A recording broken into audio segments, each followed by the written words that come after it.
Okay, so let's go ahead and start here with the material from 2.3. Okay, there's some terminology that I want to go through before I do the constructions on these.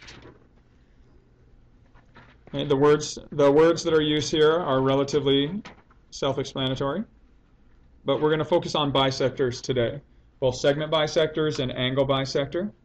In each case, the definition is an element that divides either, again, a segment or an angle into two equal measures. Okay, so a segment bisector divides a given segment into two congruent segments. Okay, so if we were to take a segment, and let's call it AB, and we bisect this segment. So one of the things that can bisect a segment is a point. Okay, so if you take a point, then that point bisects a segment. It's called a midpoint. And so this would cut this segment AB into two equal parts, AM and MB. And so here, distance AM and MB is equal.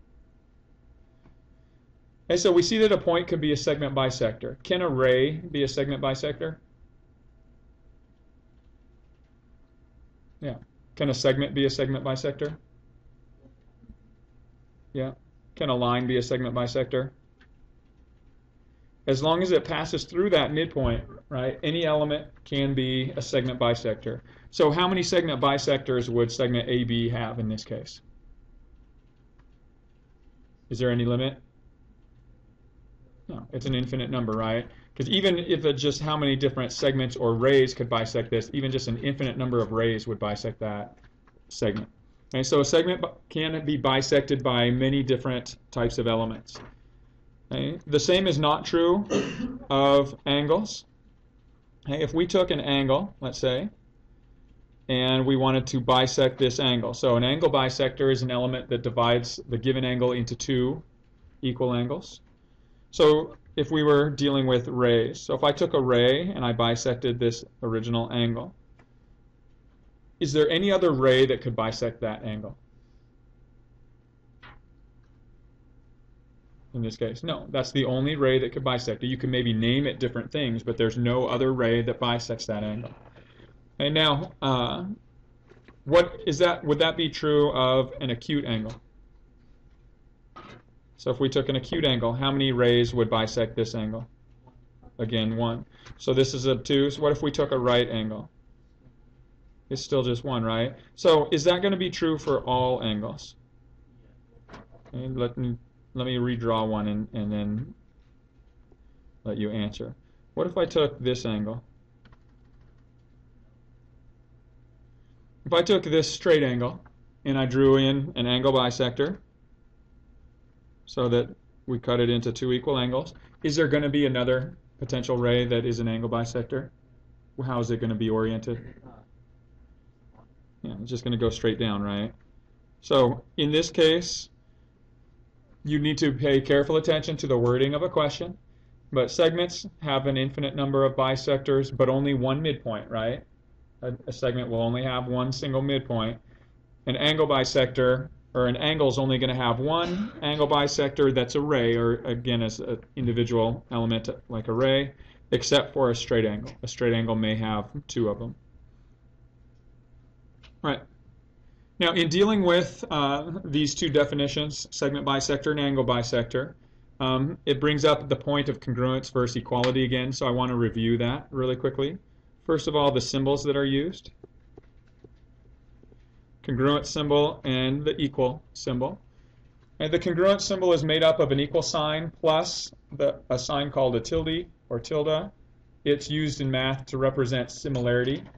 So if figures are congruent, they are similar and their proportions are equal. So that's why it's both of those. And so congruence basically means equal in all respects.